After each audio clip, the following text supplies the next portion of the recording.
السلام علیکم. امید کرتا ہوں اسٹوڈنٹ آپ اپنے گھر میں خیریت سے ہوں گے.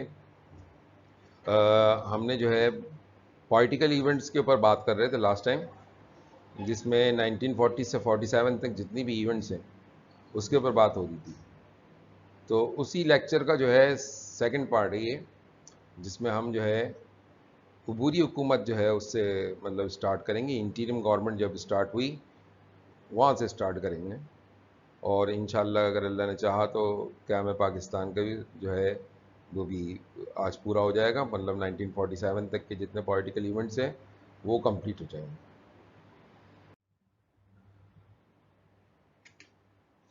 عبوری حکومت 1946. 2 ستمبر 1946 تو نہرو کی سربراہی میں کانگریس کے زیر اثر ایک حکومت قائم ہوئی جس کو عبوری حکومت کہتے ہیں یا انٹیریم گورنمنٹ کہتے ہیں. مسلم لیگ نے شروع میں تو جو ہے عبوری حکومت میں شامل ہونے سے انکار کر دیا، اور اپنے جو وہ 5 مخصوص نشستوں میں جو جیت گیا تھا وہ اپنے الیکشن کے اندر 1946 کے الیکشن میں مسلم لیگ کو جو کامیابی حاصل ہوئی اس سے وہ 5 مخصوص نشستوں پہ جو ہے اپنے ارکان کو اس کو نامزد کرنا تھا، وہ اس نے کیا نہیں. لیکن مسلم لیگ کی قیادت نے بعد میں سوچا کہ کانگریس اگر اقتدار میں ہوئی تو ہو سکتا ہے مسلم مفادات کو سخت نقصان پہنچائے. تو لہذا 26 اکتوبر 1946 کو 2 مہینے بعد کابینہ میں شامل ہوئی. تاہم دونوں جماعتوں کی بنیادی توجہ عبوری حکومت میں اپنے اپنے مفادات کو بچانا تھا. Interim government 1946. On 2nd September 1946, a Congress-dominated interim government headed by Nehru was established.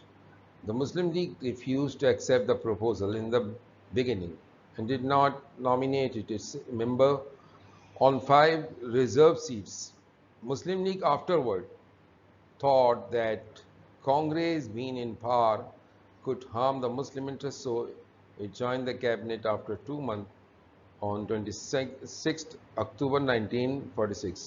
However, the basic attention of the both parties was to save their interests in the interim government.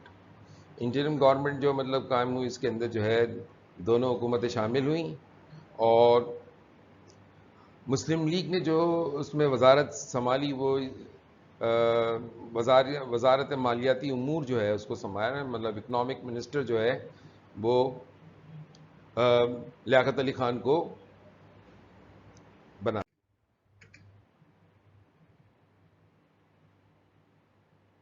اور پھر اس کے بعد لیاقت علی خان نے اپنا جو ہے وہ مشہور پور مین بجٹ کو پیش کیا، غریب آدمی کا budget.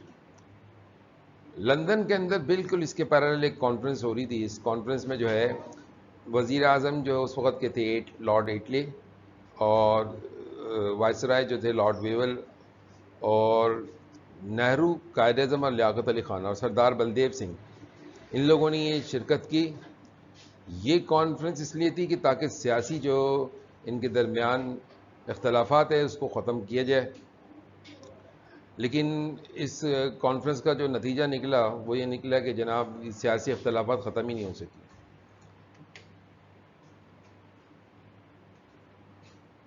London conference December 1946. The British government convened a conference of Hindu leaders in December 1946 in London to resolve the constitutional problems. Prime Minister Attlee, Lord Wavell, Nehru, Quaid-e-Azam and Liaquat Ali Khan and Sardar Baldev Singh has participated in this conference. This conference also could not end the political deadlock.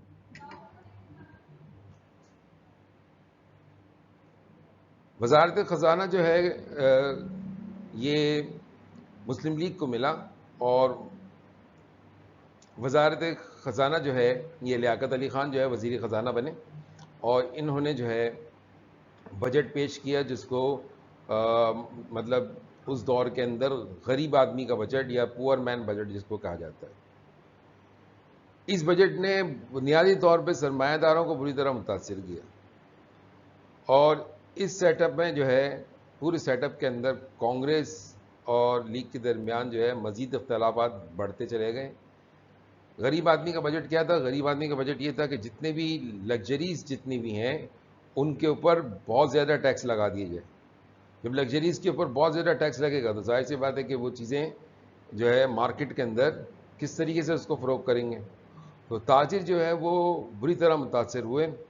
ہمارے historian یہ بھی بتاتے ہیں کہ یہ تاجر جو تھے زیادہ تر چونکہ ان کا تعلق ہندو کمیونٹی سے تھا تو ان کا یہ کہنا تھا کہ اگر ہندوستان کے اندر اسی طرح کے اگر جو ہے پور مین بجٹ جیسے اگر بجٹ پیش کیا جائے اور اکنامک منسٹر اگر مسلم لیگ کا آئے تو کاروبار اور تجارت بہت بری طرح متاثر ہوگا. بہتر یہ ہے کہ مسلم لیگ جو ہے جو اپنا خواب دیکھ رہی ہے کہ ایک علیحدہ وطن کا اور پاکستان کا جو خواب دیکھ رہی ہے بہتر یہ ہے کہ وہ جو ہے پاکستان بنا کے علیحدہ ہو جائے. پور مین بجٹ نے گویا وہ کام کیا جسے تابوت میں جس کو ہم کہتے ہیں آخری کیل لگا دینا. یعنی انہوں نے وزیر خزانہ جو ہے لیاقت علی خان نے جو یہ پور مین بجٹ پیش کیا غریب آدمی کا بجٹ اس نے گویا جو ہے علیحدگی کی طرف 10 قدم کو اور آگے بڑھا دی. پور مین budget February 1947 Congress allocated the finance minister to League. This effect placed the whole government set up under the Muslim League. On 28 February, Liaquat Ali Khan, as a Minister of Finance, presented a budget for 1947 and 48, which was called a poor man budget, as it adversely affected the Hindu capitalist. The deadlock between the Congress and the League further worsened in this setup.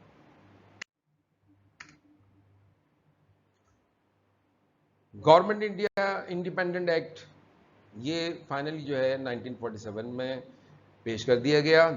جولائی میں یہ برطانوی parliament کے اندر پیش کیا گیا اور اس کو پھر فوری طور پر نافذ کر دیا گیا.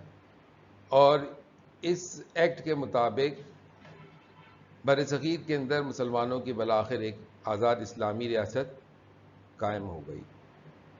اس کی تفصیل کیا ہے؟ اس کی یہ تفصیل ہے کہ اس میں جو ہے اس ایکٹ میں واضح طور پہ کہہ دیا گیا کہ برطانیہ کے جو شاہنشاہ ہے شاہنشاہ برطانیہ یہ جو ہے یہ ٹائٹل جو ہے اب مطلب ہٹا دیا جائے گا. ایک بات. دوسری بات کہ 14 اگست جو ہے اس میں پاکستان کو آزاد کیا جائے گا ایک نئی ریاست کے طور پہ اور 15 اگست کو ہندوستان جو ہے وہ ایک آزاد ریاست کے طور پہ سامنے آئی. پھر ایک بات اس میں یہ بھی اس میں شامل تھی کہ دونوں ممالک چاہیں تو ایک گورنر جنرل کو سلیکٹ کر لیں یا دونوں ممالک اگر چاہیں تو اپنے علیحدہ اس کو گورنر جنرل کو سلیکٹ کریں. اسی طرح جو ہے کانسٹیٹیوشن چونکہ ان کے پاس ہوگا نہیں دونوں ملک جو ہے نئے نئے آزاد ہوں گے تو ان کی حیثیت جو ہے ایک ڈومینین اسٹیٹس کے طور پہ ہوگی. ڈومینین اسٹیٹس اس اسٹیٹ کو کہتے ہیں اس ریاست کو کہتے ہیں جس کے پاس اپنا کانسٹیٹیوشن نہ ہو اور وہ کسی اور ملک سے کانسٹیٹیوشن ادھار لے کے چلائے. تو لہذا برٹش گورنمنٹ نے جو ہے ان کو کانسٹیٹیوشن جو لاسٹ کانسٹیٹیوشن جو بر صغیر کے اندر نافذ کیا تھا گورنمنٹ ایکٹ انڈیا 1935 دونوں نے جو ہے مطلب دونوں ریاستوں نے اس کو ایز اے کانسٹیٹیوشن کے طور پہ اپنے ملک میں نافذ کیا امپلیمنٹ کیا. انڈیا نے 3 سال کے بعد اپنا نیا کانسٹیٹیوشن بنایا. پاکستان نے چونکہ حالات پاکستان کے بہت زیادہ خراب تھے قیام پاکستان کے وقت تو لہذا پاکستان کو 9 سال کا عرصہ لگا اپنا کانسٹیٹیوشن بنانے میں اور 1956 میں جو ہے نیا کانسٹیٹیوشن آیا اور گورنمنٹ ایکٹ انڈیا 1935 کو ایک طرف رکھ دیا گیا. تو یہ بات مطلب ہوئی. اور اس کے گورنر جنرل کی جہاں تک بات ہے تو انڈیا نے جو ہے اپنا گورنر جنرل منتخب کیا لارڈ ماؤنٹ بیٹن کو. لارڈ ماؤنٹ بیٹن کی یہ خواہش تھی کہ قائد اعظم کو کے بجائے جو ہے پاکستان میں گورنر جنرل وہ بنے. اس کا اظہار انہوں نے قائد اعظم کو کیا کہ گورنر جنرل انڈیا نے مجھے بنا لیا ہے آپ بھی مجھے جو ہے گورنر جنرل کے طور پہ چن لیں. قائد اعظم نے کہا اگر آپ کو ہم گورنر جنرل چن لیتے ہیں تو پھر آزادی کس بات کی. لہذا قائد اعظم جو ہے پاکستان کے پہلے گورنر جنرل بن گئے. Indian Independent Act, July 1947. In July, the British Parliament passed the Indian Independent Act, which was enforced promptly. the Muslim of the subcontinent finally succeeded in carrying out an independent Islamic state for Muslims.